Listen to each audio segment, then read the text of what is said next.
It is 6 a.m. on this Tuesday. So glad you're with us here on News 8. I'm Eric Connert. And I'm Netta Irampour. And yeah, let's get you started for what's going to be a nice day. It looks like meteorologist Evan Narani joining us. If you liked yesterday's weather, today pretty similar, right? Rinse and repeat, baby. I like the cooler air overnight keeps things a little cooler into the morning. It helps. Really it actually got kind of chilly it was yesterday nice. evening.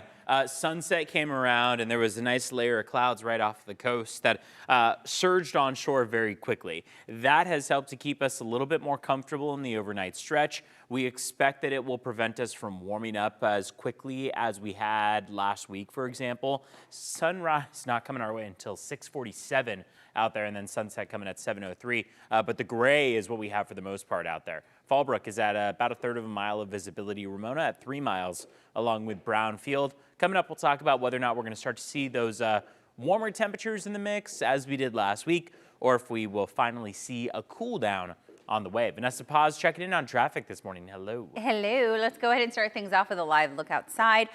This is the drive as you make your way into downtown towards the curves. Right side is a southbound drive headed towards National City, right at 6th Avenue. So far, so good there. Let's go ahead and switch gears and see what's happening on the 15. This is at Villa Rancho.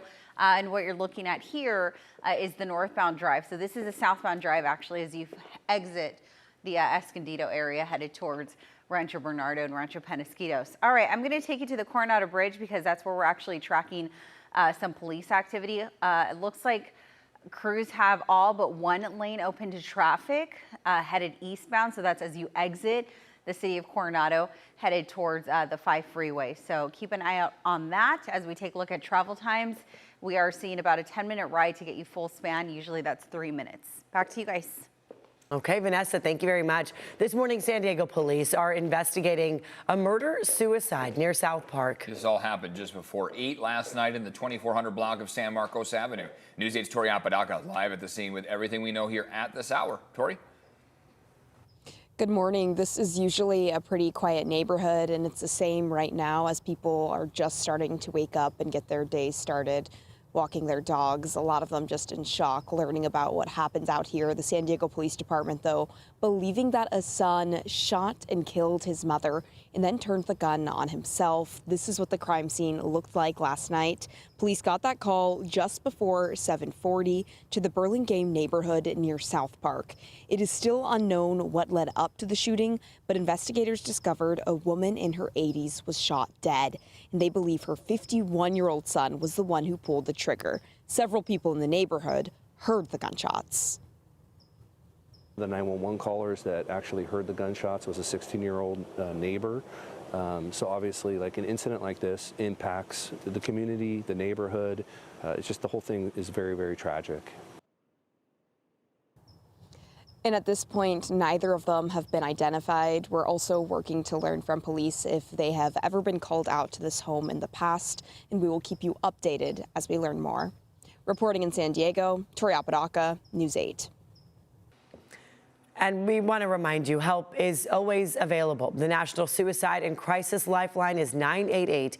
San Diego's Access and Crisis Line is 888-724-7240.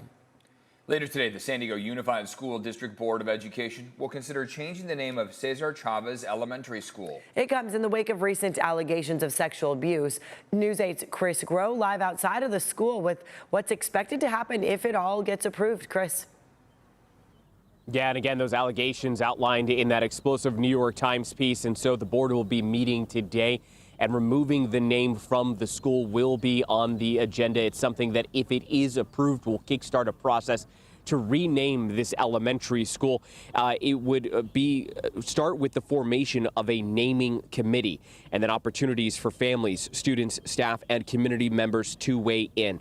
Now, district policy normally limits the district to one name change a year for a school or one mascot change a year for a school. It's something that they've already done already, but Board President Richard Barrera believes that this is one of those moments where they have to go ahead and go through with this name change. Here's a little bit more about what he had to say about that.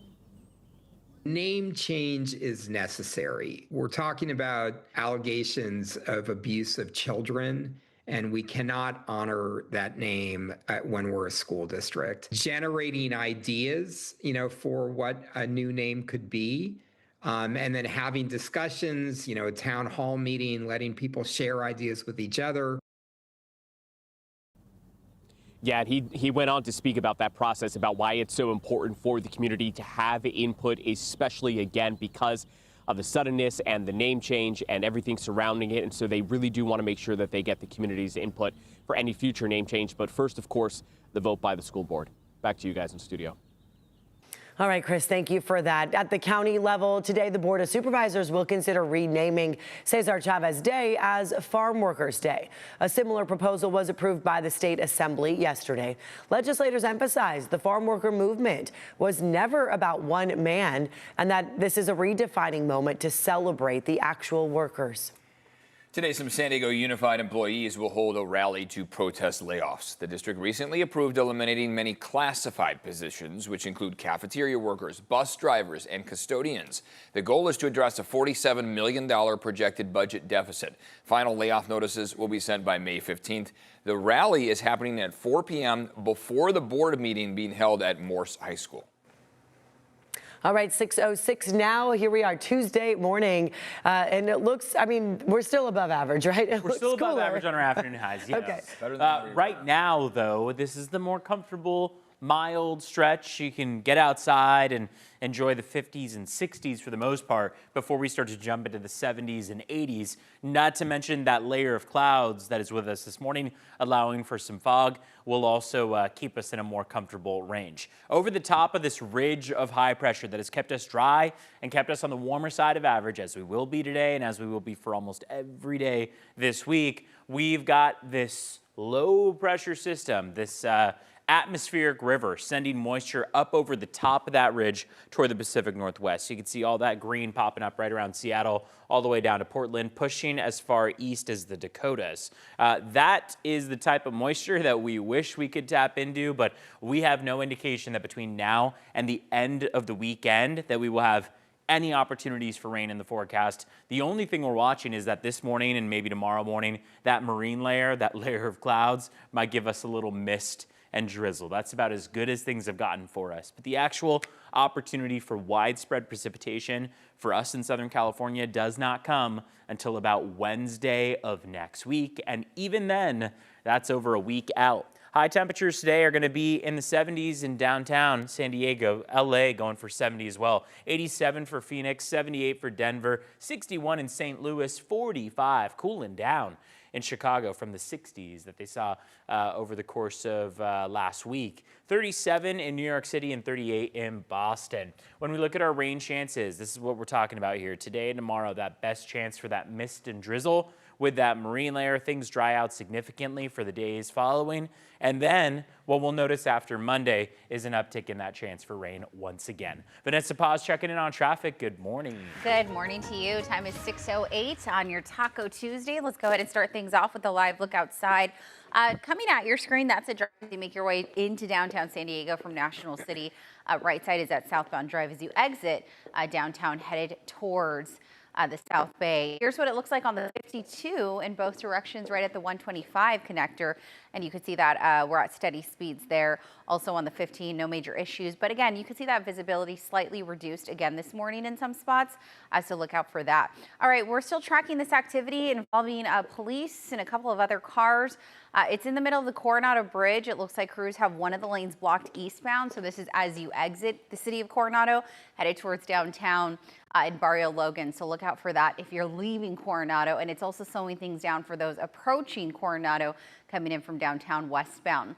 All right, let's go ahead and pull up the travel and see what it's doing in terms of the overall drive time. We're tracking about 10 minutes to get you in from downtown to Coronado. Speed's about 15 miles per hour or so. So it is pretty slow and go right now on the 75 as you make your way in from downtown headed towards the old toll booths, about 10 to 15. Meanwhile, on the 5 and the 805 traveling in from National City in Chula Vista. And here's what it looks like for those drives headed westbound out of the East County, about 3 to 7 minutes on the 94, the 8, as well as the 52. And out of the North County, I'm not tracking any major issues nor delays, about a 10 to 15 minute ride on the 5, the 15, and the 78. All right, 6:09 is the time. Let's go ahead and pull up those border wait times for you. Ooh, it's pretty slow and go out there. Over 2 hours to get you inbound from San Ysidro's port of entry. Meanwhile, if you're crossing in from Otay Mesa, not a lot better, about an hour 40 or so to get you across that port of entry at last check this morning.